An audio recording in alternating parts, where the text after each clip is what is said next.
A beautiful bird. Dr. Norton's occupation was a scholar of biology. He learned about all animals on a daily basis. One day he met a sailor from a colony overseas. The man told Dr. Norton about a talking bird. The bird fascinated Dr. Norton, so he told his colleagues about it. They debated with him. No one thought a bird could talk.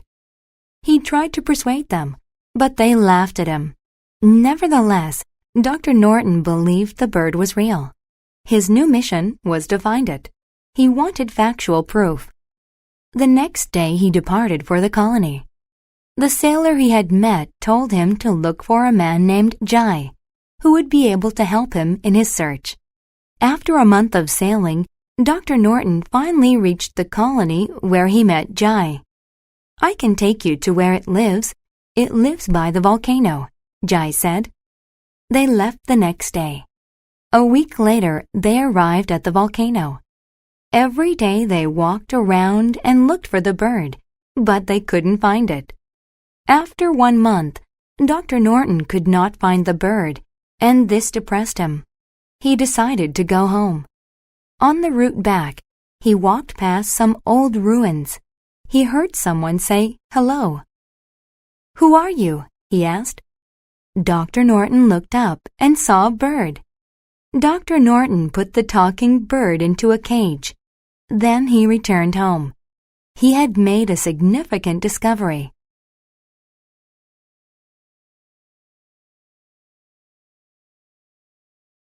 Tricky Turtle. Ricky the rabbit and Tara the turtle met by the edge of the river. "No one is capable of beating me in a race," Ricky said. He was confident. His smile conveyed that. "I can beat you," Tara said. Ricky laughed with delight. Tara said, "We will race tomorrow. The destination is the hill." Ricky agreed. Tara concentrated on winning the race. She was not faster than Ricky. She needed a definite way to succeed. She told her family about the race. "I have concluded that I have to resort to something bad. I will cheat." She dictated her instructions to them. At the race, they all wore white feathers. They looked exactly the same. Then her family members hid in shadows on the path. The race began. Tara was soon far behind. However, Tara's brother hid behind a bush in the valley below. When Ricky got close, Tara's brother began to run. He looked just like Tara. Ricky ran as fast as he could along the path. But to him, it seemed like Tara was always ahead. Ricky had used a considerable amount of energy. He reached the top, but Tara's sister was already there. "Well, you win," Ricky said. Later, Tara had a broad smile on her face. Ricky never suspected. He had been tricked by a family of slow turtles.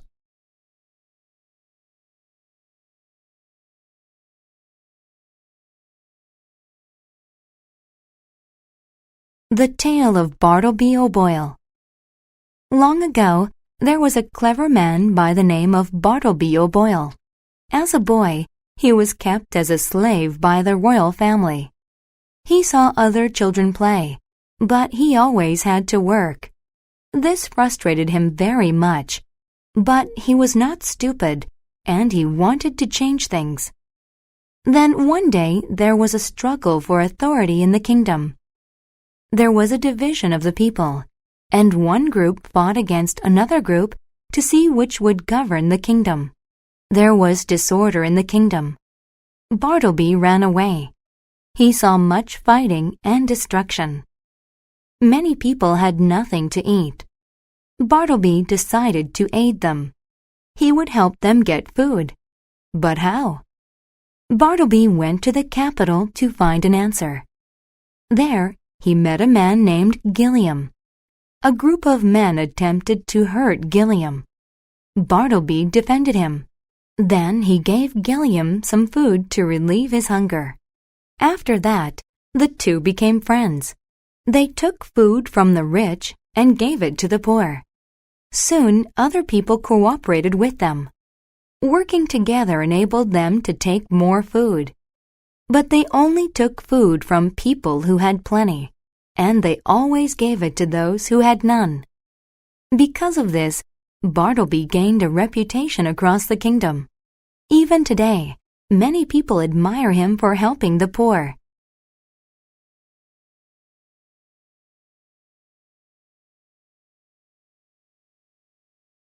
Blackbeard. A long time ago, I had my first job. It didn't give me much of an income. It was on a giant pirate ship. On my first night, there was a thick fog over the water. A lamp on the ship revealed an enormous man. He had a sword in his belt. His name was Blackbeard, and he was one of the most violent pirates ever. One day, Blackbeard did an extraordinary thing. He attacked several ships near a town. He took some of the town's citizens. Then he declared, "You give me medicine." Blackbeard wanted the medicine for some of the sick pirates on his ship. The people had a bad impression of him. They were mad, and they resisted. But they were trapped. They wanted to get rid of him. So the town's council decided to give him the medicine. After this, there was a reward for catching Blackbeard. If Blackbeard was caught, he would have a trial. He didn't want to go to jail, so he quit being a pirate. Blackbeard became a fisherman, but he ought to have stayed on land. The Royal Navy was still looking for him. They attacked him while he was fishing on his boat. Blackbeard fought against many men. Finally, he was killed. He didn't even get a funeral. But people still tell tales about him many years later.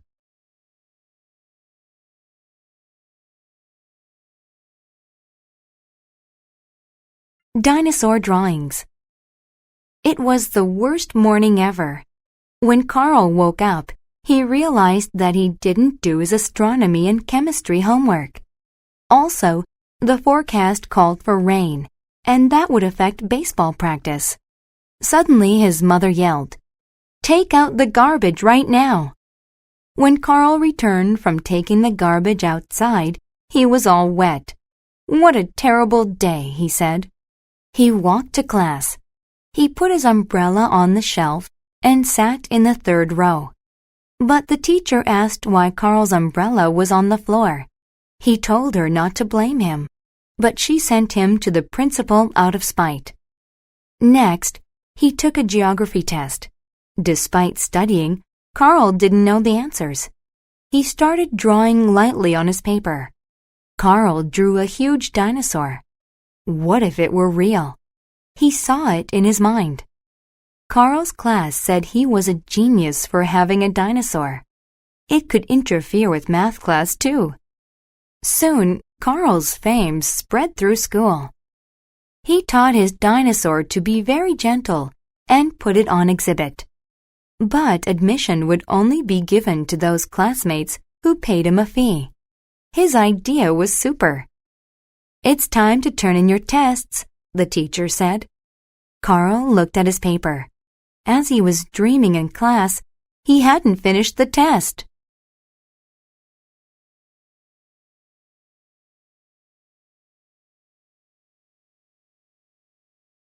The Mean Chef. Once, there was a chef who was mean to his cooks. He was mean to the people who came in to eat. He charged too much for meals. Many people were not able to afford the cheapest bean dish. When his metal oven broke, he did not have it fixed. So everything baked in it burned. The only light was from candles, and the whole place was a mess. Sometimes, he didn't pay his waiters. Since they had no funds, they had many debts. The chef behaved this way all the time.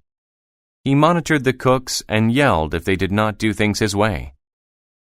One day, the cooks decided that they were tired of the abuse, and that they would not be passive anymore. Everyone opposed the chef. At first, they thought about suing him. Instead, they tied up the chef with rope. Now they controlled the restaurant. They decreased the price of food. They used the best ingredients and made large quantities of food. They turned on the lights. The restaurant was converted into a happy place. For the first time, many people came to eat. The chef realized that the restaurant's problems were his fault. The chef learned an important lesson. The new, generous chef insisted on giving the customers a free meal.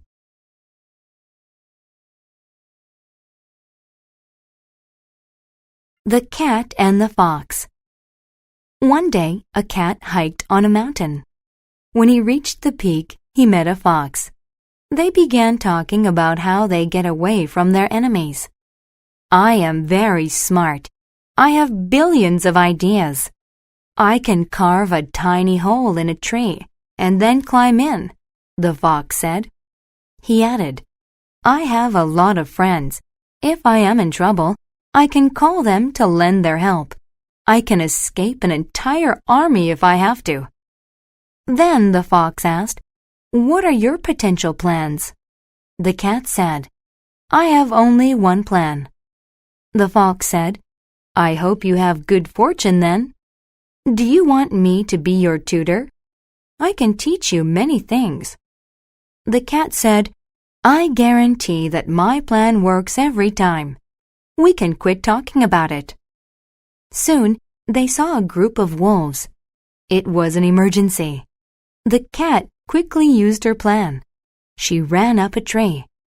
The fox could not decide which plan to use. What should my initial move be? Should I consult my friends? The fox felt intense anxiety. All he could do was spin in a circle. The wolves caught the fox. The cat was full of pride. This is proof that having a good plan is better than having many bad plans. The Good Student. Sue left her dormitory early that morning. She had even washed her uniform the night before. She wanted to look nice for the day. Sue was committed to learning, and she had a talent for getting good grades. In fact, Sue didn't sleep much. She composed a paper and found the perfect thesis about the importance of greenhouses. She also studied for her physics test. Sue was already tired. During the test, she calculated her answers. Soon, she felt sick. Her face got hot, and her vision began to blur. She was blind for a moment. The teacher saw Sue's apparent sickness. He wanted to send her to the nurse, but she wouldn't go. Sue still had a portion of the test to finish. After that, Sue went to the nurse. After seeing the secretary, she waited. A few minutes later, the nurse came in with a glass of juice and told Sue they needed to chat. "It is obvious you have exhausted yourself," the nurse said. "If you keep working so hard, it could have severe results. My parents tell me that all the time. I guess I shouldn't ignore them," Sue said. "You have to remind yourself it is okay to rest," the nurse said. When Sue got back to her room, she went right to bed. She made sure she got enough rest every night after that.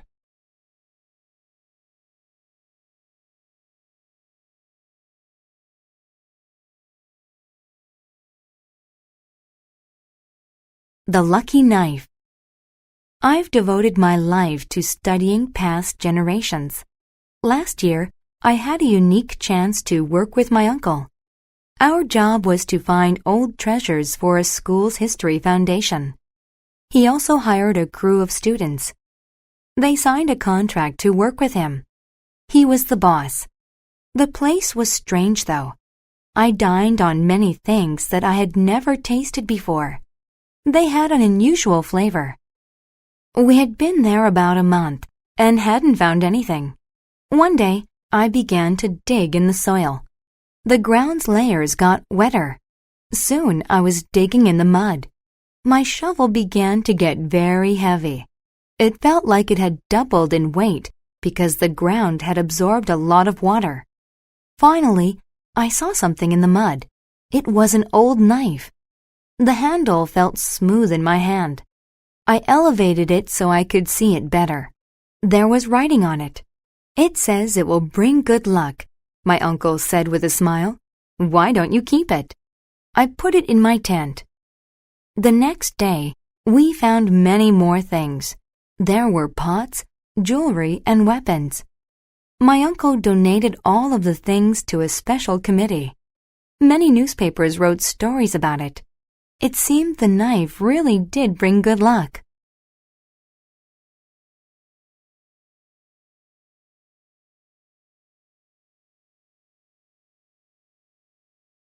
Prince Sam. Sam's mother cooked at the royal palace. One day, he went to work with her. She emphasized that he should stay in the kitchen. But Sam was bored. Thus, he decided to look around. He went around a corner. It shocked him to see a boy who had a strong likeness to him. Sam soon recovered. The other boy stared at him. Then he spoke. "Come with me." He needed to be rational, but he couldn't deny that he wanted to go. So he followed the boy to a chamber. "I am Prince Bertram," the boy said. Sam felt shy talking to a prince. "I'm Sam." "Trade places with me," the prince said. "We can't. My mother will kill me. Moreover, I don't know anything about being a prince." "No one will find out," the prince interrupted. "We look the same, and even our gestures are the same. It will only last for a week." Sam said okay. Soon, Sam's perspective on being a prince changed. He spent most of his day signing royal documents. At night, the prince's chamber was cold. He thought he was going to freeze or get sick with a fever or the flu. He was happy when the week ended. So was the prince. "I didn't know how to do anything," the prince said. "I've always relied on my servants to do everything for me." "I think I like being a regular person," Sam said. "Being a prince isn't fun." So, they both returned to their normal positions and enjoyed their lives more than before.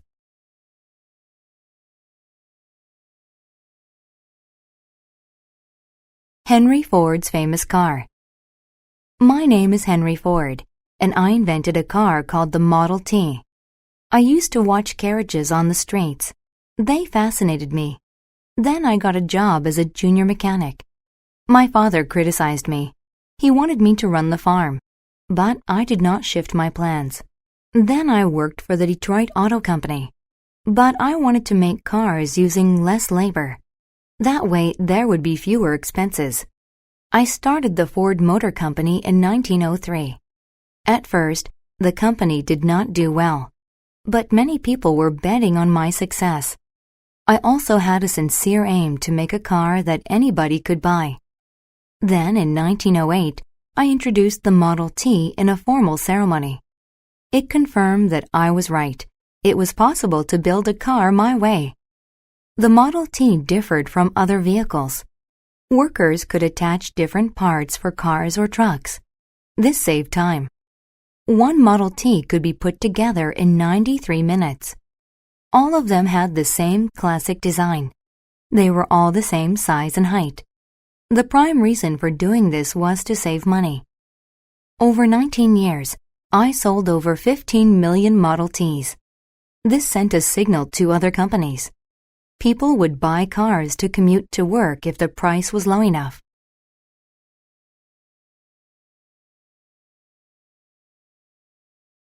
The priest. A young priest was always sad. He was good at his profession, but he still had no joy. He visited a group of wise monks. When he got to the monk's house, they greeted him and let him in. The monks asked the priest, "What is the matter?" The priest said, "I should be happy, but I am not. I don't know what to do." The wise monks paused for a minute. Then one said, "We are convinced of your faith. You are a very good priest. But to find joy, you have to do more. Above all, investigate the elements of your life that you love." The priest thought that this answer was odd. But he was curious. The next day, the priest thought about his abilities. He got a few ideas, and he did not want to delay any longer. He liked to draw, so he made some cartoons. He also liked to write, so he started a diary. He was interested in agriculture, so he planted some grains. He made jam from berries. He made his own labels to put on the jars of jam. He painted his ceiling. The priest learned something. It is not too hard to be happy after all.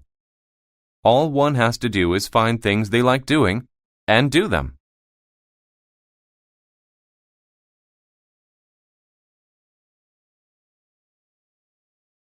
Mrs. May and the Green Girl. One morning, people from a small town found a little girl by a stream. She seemed to be wearing a green costume. As the people got closer, they saw that the girl's skin was green. "Oh my!" the people exclaimed. "What if her motive for coming to our town is bad? What if she has a strange origin?" An old woman kindly went to her. "Look how scared she is. Please," she begged, "do not reject her. I will adopt her." There was silence until the judge spoke. "I don't know," he said in a worried tone, "but we cannot forbid you. I indeed hope you're not being a fool." Mrs. May extended her hand to the girl. "Come with me. I won't hurt you." The girl spoke a language Mrs. May didn't know, but she was able to interpret what the girl was trying to say. Sometimes the girl drew pictures to illustrate what she meant. The green girl was from a place far beyond the sun. There, people lived in nests built in trees. They only ate green leaves, which made their skin green. "Well, you can't just eat leaves," Mrs. May said. She fed the green girl home-cooked meals, and soon the girl wasn't green anymore. The people had a huge reception to welcome her as a citizen of the town.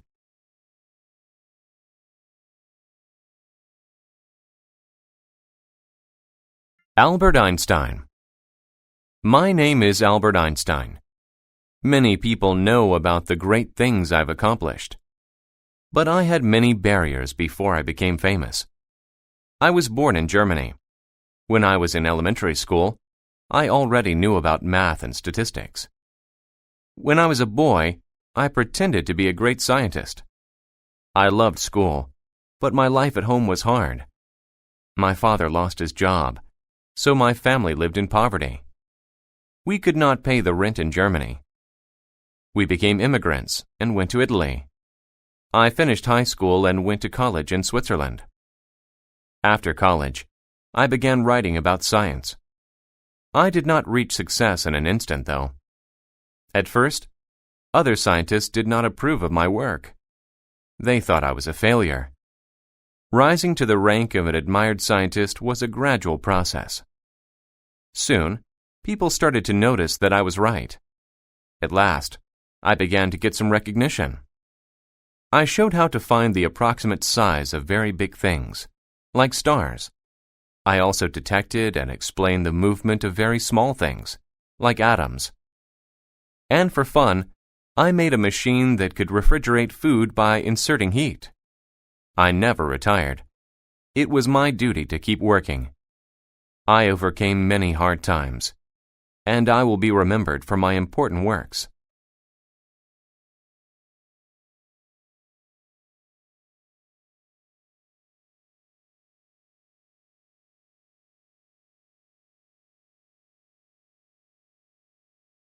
From the earth to the stars. Jeremy was from a family of miners. Like them, he worked underground during the day. His job was to gather raw minerals and jewels. Each night after work, he lay awake in an open field. With his telescope, he looked at the stars. He was amazed by the scale of space. He wished someday he might travel there. One day there was an accident in the mine. Water poured into the mine. Everything was dark. Jeremy stretched out and grabbed a piece of wood. It kept him from sinking. Jeremy felt a presence nearby. "I am an angel," said a voice. "What?" Jeremy exclaimed. "You must never come underground again. Have the courage to make your wishes come true." For a long time he floated in silence. Then he heard other voices. The other miners were coming to rescue him. The next day, Jeremy skipped work. He decided to become an astronaut. For the next 2 years, he studied hard. One day, he was given permission to participate in a mission to space. His wish had been granted. His spaceship left the ground. It went higher until there was no more gravity. He saw satellites floating next to the ship. Then Jeremy saw a beautiful angel outside his spaceship. It smiled at Jeremy. For some minutes, Jeremy could not speak. Finally, he said, "Thank you."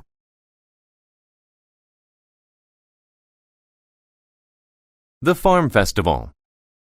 Once there was a farm. Many animals lived there. One day, they had a contest in the yard. They were going to race from the barn to the farmer's garage. The barn and the garage were far apart. It would be a long race. The winner qualified to win a bag full of apples as an award. But the race did not start well. The cart with all the apples was not stable, and the animals had to repair it. Then the pup knocked over the apples. The pig yelled, "We are going to slip. We must clean up this mess." The pup felt bad, and she began to cry. The dog gave her a tissue to wipe her tears. Then the race resumed. But the duck tried to rob them and take all the apples. The cat said, "I will have you arrested." The duck said, "You can't convict me. You can't prove I took it." The race stopped yet again. The animals tried to race one more time. Then they heard an alarm coming from the barn. There was a fire. They got buckets of water to put out the fire. A journalist came to write a story about the festival and the race. The horse told her, "I am a special breed of horse. I would have won the race easily." The pig said, "It was somewhat hard to have the race, but we had fun. That is what's important."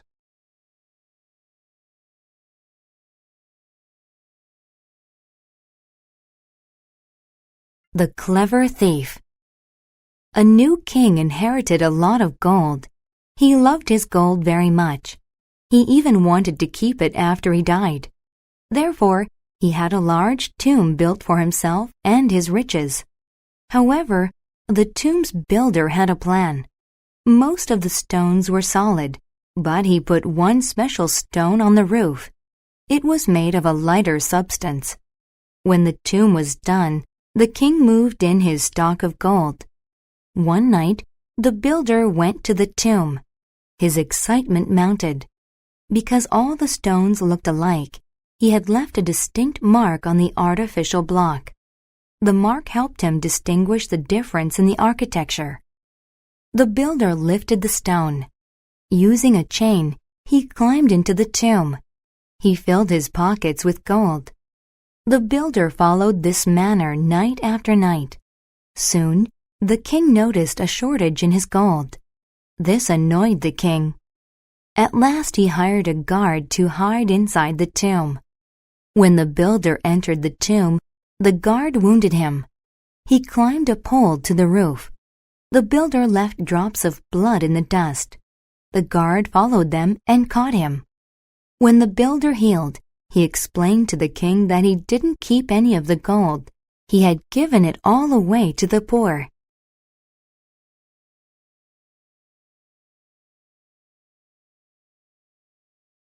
The Doctor's Cure.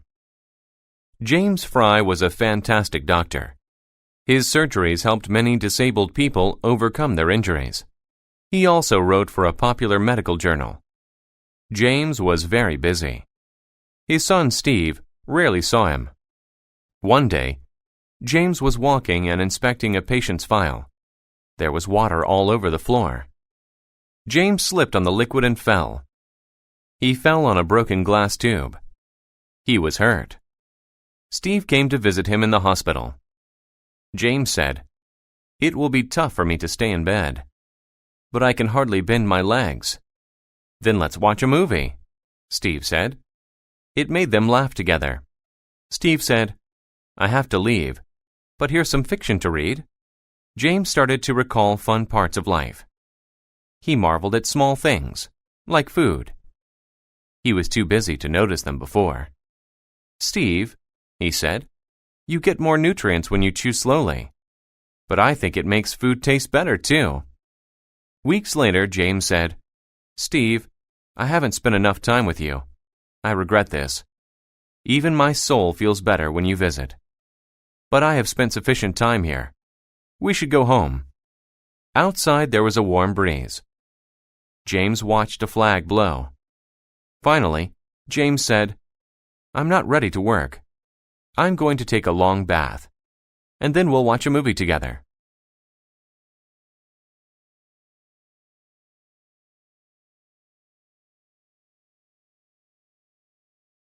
The criminal. A man had been in jail because he stole things. The criminal never felt bad. One day, he escaped and ran into the woods. He found a cabin with a fence. The cabin was very neat. Inside, the criminal found a bowl of fruit, a bottle of milk, and a dozen eggs. He ate the fruit and drank the milk. But the eggs smelled funny, so he put them in the trash bin. Soon he heard the sound of a vehicle's motor. An old man came in and saw the criminal. The old man yelled, "Why are you in my house?" The criminal lied, "I'm a policeman." The old man replied, "I am your elder. You cannot fool me. You are the criminal." The criminal's facial expression became very sad. He admitted that he was a criminal. He said, "I'm sorry. It was rude for me to come into your home. Please take the cash from my wallet. It is a mere amount, but it will settle our problem." The old man said, "I do not want your money. I just want to inspire you to be good. There will be no penalty for taking my food." On this occasion, the criminal realized that he had been bad. He listened to the old man and never stole from anyone ever again.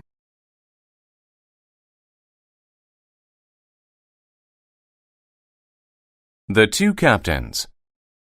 Once there were two ships. Both ships carried cotton. The captains were very different. Thomas was strict. He made his crew engage in difficult tasks. "Make sure the ship's deck is firm and that nothing falls. Put more fuel in the tank," he said.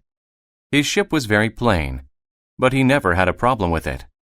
The second captain, William, was not serious. He had a grand ship, and he loved having fun. His crew amused him by singing and dancing. But his crew never fixed anything on the ship. They just wanted to surf.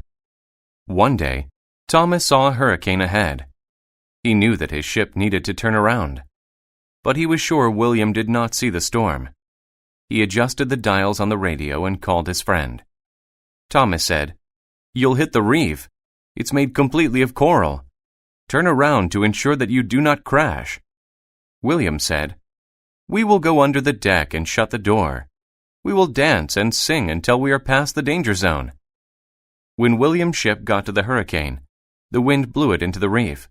The ship crashed, and water flowed below the deck. William's crew accused him of being a bad captain. The loss of the ship taught William a lesson. There are times to have fun, but there are also times to be serious.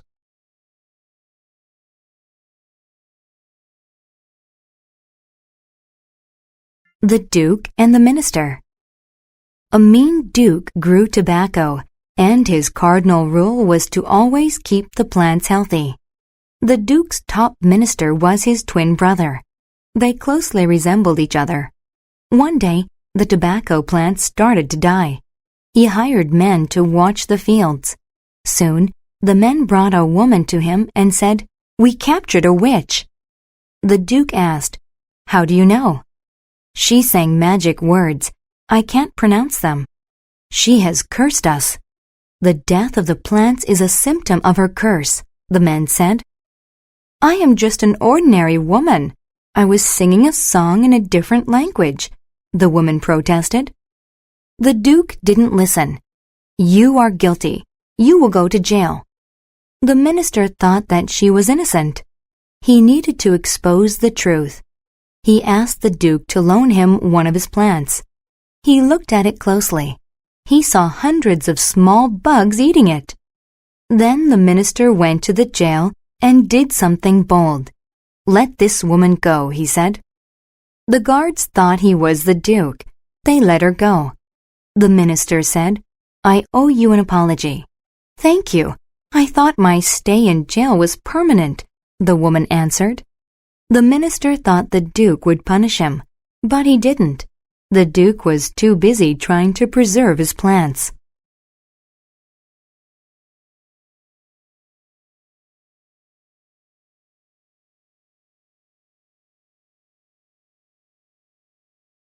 The fisherman. Every day, a fisherman sat on a bridge. He ate apples and spit the seeds into the water. He had a simple way to catch fish. He cut a branch off of a tree and tied a line to it. He put a sharp hook on it and made a tight knot. Then he whispered, "Come here, fish." Like magic, the fish bit the hook. He put them in a big net and took them home to make big pots of fish soup from them. One day, another man walked up to him. He said, "My name is George. I am staying at the inn. I bet that I am a better fisherman than you. I will accompany you today. I dare you to prove your skill." The fisherman cast his line. George had a lot of electronic tools. One machine gave him the virtual locations of fish. His rod weighed fish. At the end of the day, George subtracted his fish from the fisherman's. The fisherman had beaten him by 47. George asked, "How do you catch fish with only a branch and a bare line?" "I have many different sorts of tools." The fisherman told George, "My philosophy is simple. I am patient and I believe in myself. Take a breath and try it my way."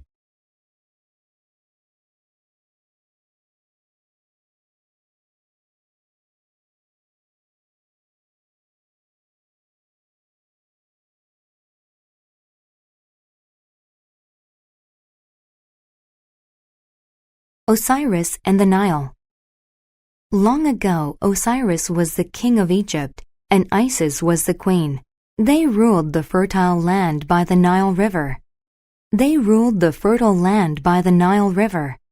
They had great intelligence, and they shared their abstract ideas with everyone. Osiris taught the Egyptians how to make wheels and furniture. Isis taught them how to make things from clay and cloth. The people thought they deserved a gift. So they built Osiris and Isis a pyramid. Everyone loved Osiris except his brother Set. Set wanted to be king. Osiris made his annual trip around Egypt and led religious events. The villages gave him beautiful shells and colorful feathers as gifts. When Osiris returned, Set brought a beautiful wooden box from behind a curtain. "If someone fits inside this box, I will give it to him or her," Set said. Osiris got in it. It was an ideal fit. Suddenly, Set closed the box and threw it into the river. "Now I will be king," Set said. The box washed up on a foreign shore after a flood. Isis brought his body home and obtained a grave for him in Egypt. The Egyptian gods thought Isis had done something very romantic. Because of her love, the gods made him the god of the underworld. Osiris returned every spring to help the farmers. Even nowadays, people say Osiris keeps their crops alive.